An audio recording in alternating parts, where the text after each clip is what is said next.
I thought losing my mother was the worst day of my life. Until my sister stood up at the funeral, looked me dead in the eye, and told everyone the one thing no one was supposed to know. That was the day I lost my identity too. She always believed her mother was the one person in the world who saw her completely. Mornings were quiet and soft in their home, filled with the scent of brewed tea and the muffled rhythm of footsteps across the kitchen tiles. Her mother had a way of making everything feel settled. Like no matter what chaos stirred outside, their little world would always stay intact. On Sunday mornings, they'd sit by the window, sunlight filtering through sheer curtains, flipping through old photo albums, pausing at moments neither of them remembered but swore still mattered. There was a comfort in the silence between them, the kind that only years of love could build. Even when her sister walked past, eyes glazed, distant and hurried, it barely touched the calm she felt in those moments. She never questioned the distance between them. It just was. What mattered was here, with her mother, in those unspoken gestures. How her hand would rest on her shoulder, how she remembered every small fear and joy without needing to be told. It felt like a bond that couldn't be explained, only lived. She believed it had always been this way, always would be, as permanent and true as the creak of the wooden floor beneath her feet. And when her mother smiled at her across the room, even tired, even aging, it was as if she was looking at the only thing that mattered. In those ordinary moments, nothing felt out of place, and she never once imagined the foundation of her life could be anything but real. It began as an ordinary morning, with the same quiet hum of the kettle and the faint creak of the old floorboards beneath her feet. The sky was dull with early clouds, and the house carried the sleepy warmth of a space still waking up. But something felt off, though she couldn't explain why. The kitchen was too still, the chair across from her empty for longer than it should have been. She went looking for her mother, expecting to find her reading by the window or folding towels in the hallway. Instead, she found her collapsed on the bedroom floor. Her body curled like a question mark, breath shallow and uneven. In that moment, the world didn't fall apart all at once. It cracked in silence. The ambulance came quickly, but the hours that followed moved with strange slowness, like time had forgotten how to behave. In the hospital, machines whispered in coded rhythms, doctors spoke in language that danced around certainty, and her sister stood with folded arms, as if made of stone. She waited for comfort, for some sign that everything could still be okay, but it never came. The diagnosis arrived like a thief, sudden, merciless, and irreversible. The days that followed blurred into each other, filled with hospital lights and the sterile smell of antiseptic, with clipped conversations and the quiet ache of watching someone slip away piece by piece. Her sister took over the decisions with a cold efficiency, speaking to doctors, managing papers, making arrangements without asking. She noticed the way her sister avoided her eyes, how she changed the subject whenever questions became too personal. And when the call finally came, the one that said it was over, there was no shock, only a numb, echoing silence. It wasn't just grief that settled over her like a weight. It was something else, something she couldn't name yet. Something waiting just beneath the surface, quiet but ready to destroy everything she thought she knew. The funeral was held on a gray afternoon, with clouds hanging low and heavy, as if the sky itself was mourning. People moved slowly through the chapel, their faces etched with sympathy and silent exhaustion. The scent of lilies filled the room, almost suffocating in its sweetness, and soft music played from somewhere distant, barely heard above the quiet shuffling of feet and whispered condolences. She sat in the front row, her hands clasped tightly in her lap, the weight of loss pressing into her chest like a stone.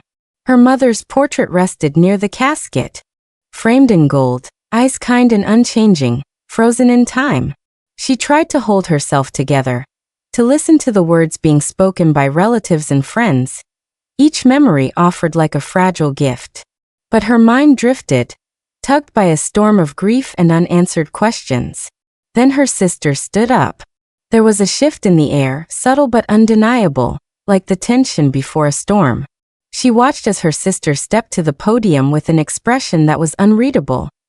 Too calm, too composed. The room fell into silence. Her sister spoke slowly, choosing each word with unsettling precision. The words didn't register at first, not completely. It was only when the sentence landed, sharp and final, that the meaning hit. Her breath caught. Eyes turned. The room, once full of hushed reverence, became a gallery of stunned faces. A sickening chill spread through her as her sister continued speaking, explaining, justifying, revealing. The truth, or what was claimed to be the truth, spilled out in front of everyone like shattered glass. She couldn't move. Her body felt foreign, disconnected from the shock crashing through her. This wasn't the moment to learn she didn't belong. Not here, not now, not like this. She felt like a stranger in her own story, a ghost at her mother's funeral. No one spoke. No one reached for her. They only stared, and in that awful silence, the world she knew unraveled completely. The hours after the funeral passed in a blur of confusion and disbelief. Her mind replayed the words again and again, trying to make sense of them, searching for some detail she had missed, some memory that could explain it all. The house felt unfamiliar now, stripped of its warmth, filled instead with silence that pressed against her from every wall. Photographs of her, and her mother looked back at her like lies caught on glossy paper. She wandered from room to room, opening drawers, flipping through old letters, hoping for something, anything, that would ground her in the life she thought she knew. The faces in the photos, the scribbled birthday cards, the worn quilt her mother made by hand. They all told one story, but her sister's words had planted doubt so deep it made even the truth feel like a trick of memory. She remembered a box her mother kept locked in the back of the closet, one she had never been allowed to touch.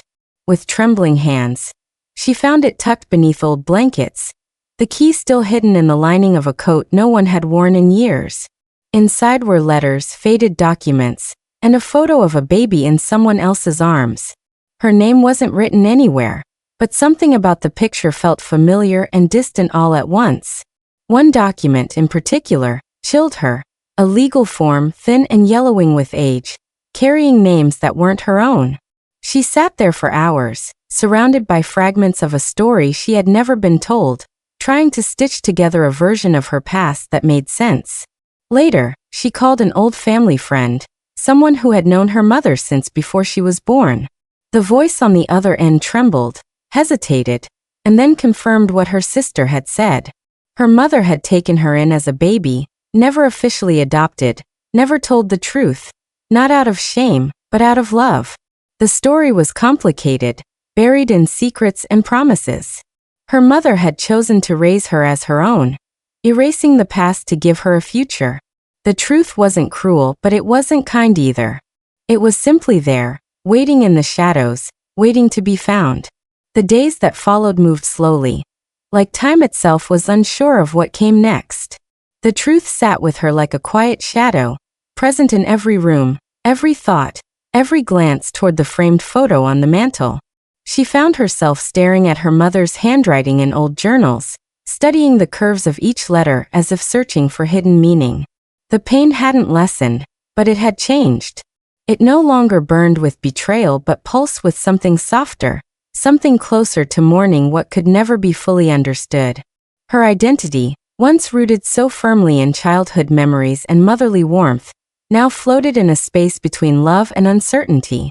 She returned to the box she had opened days before, sifting through each page again, slower this time, as though the answers had shifted in the night. Beneath a folded letter, she found something she hadn't noticed before, a sealed envelope with her name written in faded ink. It was her mother's handwriting, unmistakable and gentle. Inside was a letter, written with trembling honesty. Her mother had known the truth would come out someday, and with it, the fear that it might undo everything they had shared. But the words didn't ask for forgiveness. They simply told her she had always been wanted, always been loved, and that being chosen had its own kind of truth. She read it again and again, the lines imprinting themselves in her mind like scripture. The ache didn't disappear, but it softened, shaped now by understanding instead of confusion. Her sister's motives still stung, whether rooted in bitterness or the weight of a truth she had carried alone for too long. But the need for answers had been replaced by something deeper. She stood in her mother's garden, hands brushing against the lavender her mother once planted, and for the first time since the funeral, she breathed without pain. She didn't have the past she thought she did, but the love she felt had been real. And in that, she found something stronger than blood, something she could carry forward, even in silence.